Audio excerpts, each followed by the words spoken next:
Release అయినప్పుడు science fiction movie box office దగ్గర ఎలా పర్ఫామ్ చేస్తుందో అన్న అనుమానాలు ఉన్నా కానీ ఒక్కసారి రిలీజ్ అయిన తర్వాత అద్భుతమైన పాజిటివ్ రెస్పాన్స్ తో దూసుకుపోతున్న రెబల్ స్టార్ ప్రభాస్ నటించిన లేటెస్ట్ మూవీ కల్కి మమ్మొత్తు 900 కోట్ల గ్రాస్ మార్కును ఇప్పుడు దాటేసి సంచలనం సృష్టించింది.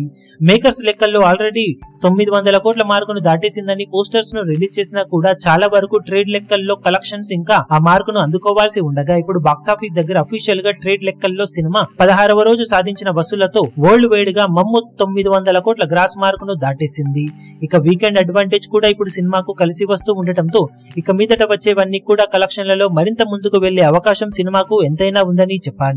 16వ రోజు సాధించిన కలెక్షన్లతో వరల్డ్ వైడ్ గా వాల్యూ బిజినెస్ 370 కోట్ల మీద సినిమా ఇప్పటి వరకు సాధించిన కలెక్షన్లతో 95 కోట్లకు అటు ఇటుగా ప్రాఫిట్ మార్కును దాటేసి 100 కోట్ల ప్రాఫిట్ మార్కు వైపు పరుగులు పెడుతూ ఉండటం విశేషం. పోటీలో రిలీజ్ అయినా కానీ సినిమాకు అద్భుతమైన రెస్పాన్స్ ఇప్పుడు ఇప్పటికీ హెల్ప్ చేస్తూ ఉండటంతో అన్ సీజన్ పెద్దగా హాలిడేస్ ఏవి లేకుండా రిలీజ్ అయిన ఈ సినిమా బాక్సాఫీస్ దగ్గర దుమ్ము లేపే కలెక్షన్లతో దూసుకుపోతూ ఉండగా మరో వారం 10 రోజులు ఇదే జోరును కొనసాగిస్తే ఓవరాల్ గా కలెక్షన్ల పరంగా మరింత జోరును చూపించి అటు గ్రాస్ పరంగా ఇటు ప్రాఫిట్ పరంగా కూడా సినిమా దుమ్ము లేపే అవకాశం ఎంతైనా ఉంటుందని చెప్పాలి. ఇప్పుడు ఈ వీడియో మీకు నచ్చినట్లయితే లైక్ చేయండి, షేర్ చేయండి, ఛానల్ ను సబ్స్క్రైబ్ చేయడం మాత్రం మరవకండి. ఏ చిన్న అప్డేట్ ను మిస్ అవ్వకూడదు అనుకుంటే బెల్ ఐకాన్ ను ప్రెస్ చేయండి.